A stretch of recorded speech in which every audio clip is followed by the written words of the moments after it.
Well, nights like this they're why I don't get mad at baseball over 162 games because where's it at? There. This is harder than it looks. That scoreboard right there. 9-3.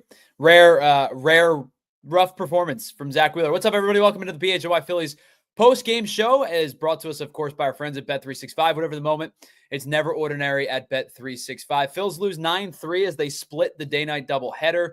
Obviously, a rescheduled game at 1 o'clock from yesterday after it get postponed because of the rain. Phils take game 1 5-4. They lose game 2 9-3. I think the rare struggles is the way that we start this show because Zack Wheeler wasn't crisp tonight, and it happens over the course of a 162 game season for a guy that's taken the ball 30 plus times every single year, pretty much, with the exception, of course, of the COVID season, but every single year as a member of the Philly. These types of starts happen. You know, it's unfortunate that now 2 of his 3 worst starts have come against the Atlanta Braves, almost identical starts in nature, right? 5 2/3, 6 earned runs tonight. It was 4 earned runs, I think, the first time. 5 1/3 tonight, excuse me. 4 hits, 6 strikeouts, gave up the home run. The weird thing for me with Wheeler tonight was the 4 walks. And it was an issue that you saw in the start against the Braves and then the start against the Cardinals back-to-back. And then the last 7 starts for Zack Wheeler have been impeccable. And so, like, Wheeler wasn't good tonight. There's no question about it. But I also understand how dominant he's been over the last 7 starts and how dominant he's been over the last really like 4 or 5 seasons for the Phillies. It happens. You know, guys don't have their best stuff. They're not spinning the ball the right way. They're not, landing. They're fighting their command. You get a little bit of a shoulder impingement or whatever, right? Like these types of things happen throughout the season. It's unfortunate that it was a really exciting pitching matchup and Chris Sale pitched really, really well and Zack Wheeler did not. But I think tonight, you shake it off, you move on, you have another. It's the beauty of baseball is that there's a game 24 hours away or less than 24 hours away.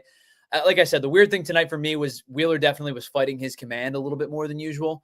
The 4 walks to match a season high that he did against the Braves actually the last time and the Cardinals.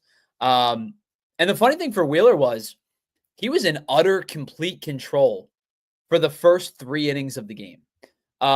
In terms of the first 3 innings, it was high velocity, good command, working out of danger when he needed to, and really just kind of overpowering the Braves in terms of, pitch sequencing and things like that. So, first inning, strikeout to Ronald Acuna. Drake Baldwin hits the ball hard, but it's an out. Marcell Ozuna walks. Matt Olson, 3-pitch strikeout. So, pair of strikeouts and a ground out in the first inning. Second inning, Austin Riley, a ground out, hit the ball 58 miles an hour. Ozzie Albies, pop-up, 85 miles an hour. Alex Verdugo, fly out, 77 miles an hour. Limited hard contact in the second inning as well. Third inning, Michael Harris, strikeout.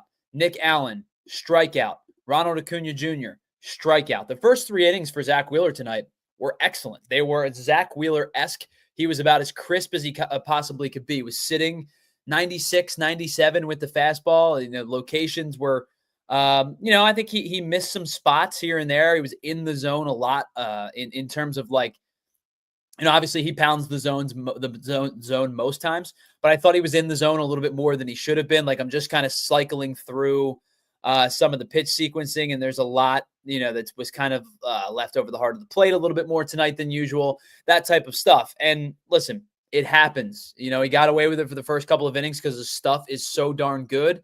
But it was a rare poor performance from Zack Wheeler tonight. Meanwhile, Chris Sale was excellent. He went 6 innings, really kind of carved up the Phillies for most of his start. Just 2 hits, 8 strikeouts. He did walk 3, so the Phillies had a little bit of run of base runner success against them, but they only gave up 5 base runners over the 6 innings. Used 102 pitches to get there, but it was a good performance from Chris Sale tonight, who, I've come to expect these types of performances from Chris Sale in his career and in these last couple seasons, but specifically, against the Phillies. Both of these guys had rough starts their last time out against the Phillies. Zack Wheeler pitched against the Braves on April 18th, gave up 5 runs. Chris Sale pitched against the Phillies on April 19th, the next night, gave up 5 runs. It was an opportunity for both these guys to bounce back in terms of facing this particular opponent, because as we said on the pregame show, Chris Sale and Zack Wheeler have had almost identical stretches at the back end of April and into the month of May. Zack Wheeler has the win results, but both guys have low ERAs, good whips, high strikeout totals. They've been excellent in their last 6 or 7 starts. Chris Sale continued that domination tonight. Unfortunately, Zack Wheeler did not. And the Phillies lost this game 9-3. And, I think you kind of turn the page and move on, because you got the Brewers heading into town tomorrow. And this will be a quick turnaround for the Phillies. But the overarching news of the series is that the Phillies took 2 of 3. And we talked about it on the in-game show, and we talked about it on the pregame show as something that we know definitively had already happened. They won the first 2 games of the series, and they took the series from the Braves, and they're now 3-3 against the Braves on the season. These are 2 teams that don't have any secrets against each other. They have faced each other a lot. Heading into this series 56 times, now including this series 59 times since 2022, including the postseason. The Braves have the advantage in the win total. I believe now it is 32 of 59 games, so they're 32-27 against the Phillies in the last 59 games over the last 4 years. But as we talked about on the in-game show, the Phillies have beaten them twice where it matters, and that's in the postseason. So heading into today's game, you were thinking a couple of things. First and foremost, they won the series, and that's really all that matters.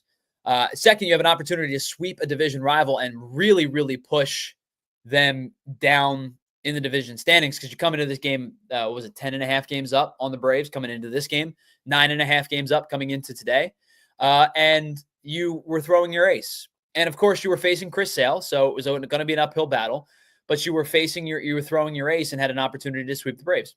It didn't happen tonight.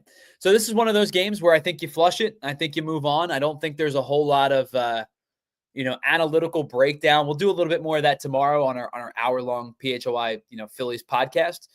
But I don't think there's a ton of analytical breakdown to be done, other than the fact that, unfortunately, Chris Sale got the better of Zack Wheeler tonight. Now, if we take a look at the offense for just a second, obviously the 3 runs all come late, 2 in the 8th, 1 in the 9th. The Phillies had 7 hits. I think it's a misleading number, though, because a majority of those hits did come in the latter portions of the game when things were kind of out of hand. So Trey Turner with a base hit in the 9th, Bryson Stott with a double in the 9th. So the Phillies had 2 hits in the bottom of the 9th. Then you go to the bottom of the 8th.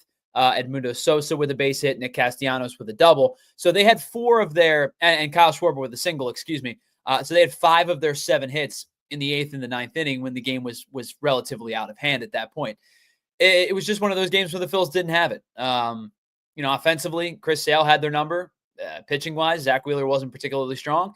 And I think, again, you move on, you flush this. The Phillies now, after this game, are 36-20.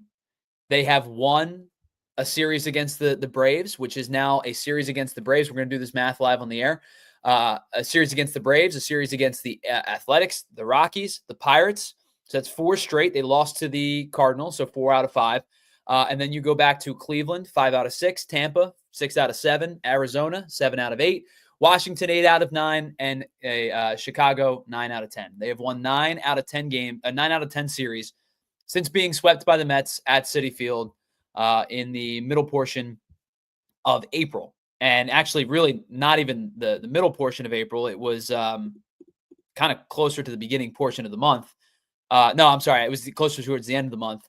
At the end of April, they got swept out by the Mets. They've now won 9 out of their last 10 series. Phillies are doing what they're supposed to do. Just didn't have it today. All right, let's pause for just a moment. I do want to get into a little bit of a preview of the Brewers series. This is going to be a quick post-game show tonight. We did 3 hours of in-game. You watched the game. Not a whole lot to digest, not a whole lot to break down. Let's pause for just a moment, and I'll tell you about some of our friends here at PHLY. All right, let's start with our friends over at Bet365, because whatever the moment, it's never ordinary at Bet365, and 90 million users worldwide have found that out because 780,000 live stream events.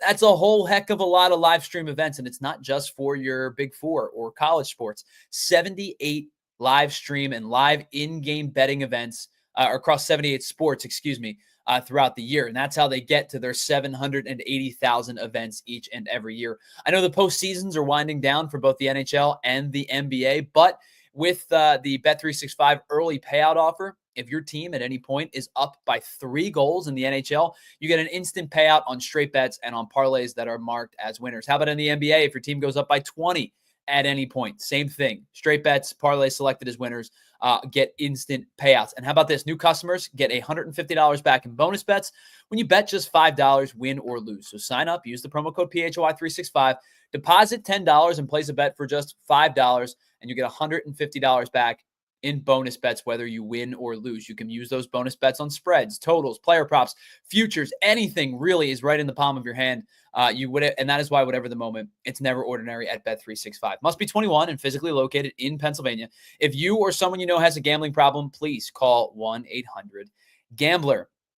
As a small business owner, listen, you don't have the time or the luxury to clock out early. You have to be on the grind all the time. And that is why you want a business partner and a job partner that grinds just as hard as you do. And that's where LinkedIn comes in and LinkedIn Jobs. When you clocked out, LinkedIn is going to clock in. They make it easy for you to post your jobs for free, share it on your network, and get qualified candidates that you can manage all in one place. They offer an incredible feature that's going to help you write your jobs descriptions for you and then quickly get your jobs out in front of the right people with deep candidate insight. You can post your job one of 2 ways, either for free or pay to promote it, and promoted jobs get 3 times more qualified applicants. At the end of the day, the most important thing to you and your small business is getting a quality candidate that you can trust. And with LinkedIn, that is exactly what you're going to get. You can find out why 2.5 million small businesses have used LinkedIn for hiring today. Find your next great hire at LinkedIn.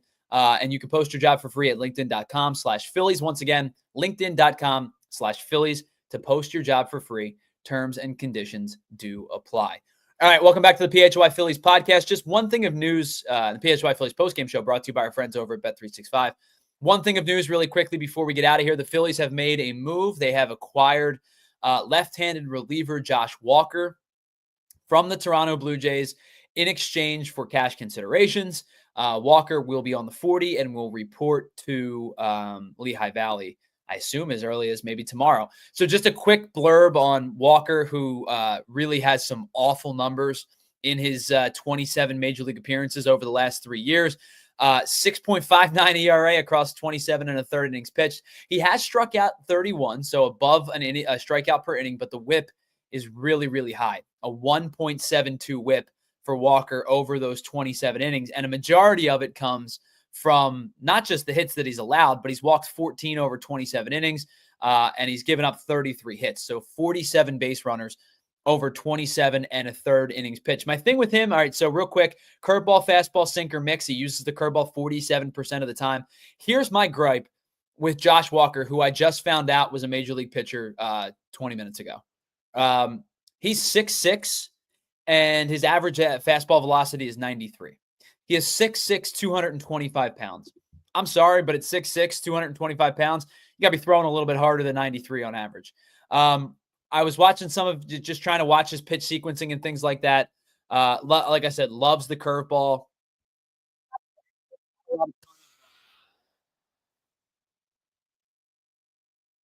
A little bit of a pseudo slider. But just again, very quickly overlay looking at these pitches and things like that. And I say sinkers in the mix. He's thrown 6 of them this year, 49 curveballs, 37 four seams, really just a 2-pitch pitcher. But the 4-seam fastball getting hit at about 444 in a limited sample size, 250 on the curveball. So the curveball is clearly his best pitch. It's kind of his bread and butter. Not a lot of life in terms of comparable movement. Like the vertical drop, as I said, it doesn't have a lot of sharp vertical drop. He's almost 13 and a half inches less than comparable curveballs of its speed and shape. and horizontal break is about 5.5 inches glove side. So listen, this is a depth piece. The Phillies, I don't think the Phillies are expecting anything from him. They got him for cash considerations. Like I said, I just found out about this guy a couple minutes ago. My one takeaway early in watching some of these pitches, this dude has to throw harder than what he does. Not a funky delivery, around the plate a lot, and doesn't really have strikeout, wipeout stuff. So, it's a depth signing and a depth trade. And that's why he was traded for cash considerations. All right. One final thing really quickly before we get out of here, because I know I would like to go to bed, and I'm sure you all would like to go to bed as well. Phillies open up a 3-game set against the Milwaukee Brewers beginning tomorrow night at Citizens Bank Park, 6:45 start tomorrow, 4:10 on Saturday, 1:35 on Sunday. Taijuan Walker gets the ball for the Phillies. He'll go up against Quinn Priester. On Saturday, it's Jesus Luzardo versus Chad Patrick, who has quietly had a really, really good season for the Milwaukee Brewers. And then Ranger Suarez will start on Sunday. The Brewers starter has yet to be announced. Based on the last couple of games for the Brewers, I don't even know who they intend to throw, but we'll see maybe later tomorrow or into the weekend. The Phillies get set for a 3-game set against the Brewers. The Brewers come into this one at excuse me, I had it in just a second. I just lost it. They come into this one game over 500 at 29-28. They have won 4 consecutive games. They're 7-3 in their last 10. Just swept out the Boston Red Sox. And excuse me, I said 4 consecutive games. It's 5 consecutive games, having taken the final 2 games against the Pirates as well. So Brewers playing some decent ball right now, but the Phillies have an opportunity to win another series, their 10th in 11 games. And we will check back in with you tomorrow to talk more about that series on the PHLY Phillies podcast when we get that started at 1 o'clock. But listen, not a whole lot to break down tonight. Phils don't play particularly well in game 2. They win the series. They split the doubleheader, 5-4 win in the early portion of the day, 9-3 loss in the latter portion of the day. So we're going to get out of here early. I know everybody probably is tired and ready to head to bed. So I just wanted to say a huge, huge, huge thank you to Julia for producing and co-hosting a majority of the Phillies in-game show today. Thank you to Jamie for popping on. Thank you to Andrew for popping on. And a big thank you to you in the chat, whether it be in the pregame, the postgame, or the watch-along. Can't do any of this without you. So thank you so much for joining us today. We'll be back for the PHLY Phillies podcast, as I said, tomorrow at 1 o'clock. We'll be live for an hour as we break down this series, talk more about the Brewers, and we'll get into some more finer points and finer details of this Brave series. So until that time, enjoy the rest of your night. I'll talk to you tomorrow on Philly with John Marks, and then again at 1 o'clock right here on the PHLY Phillies podcast. See ya. We all silly like the mayor.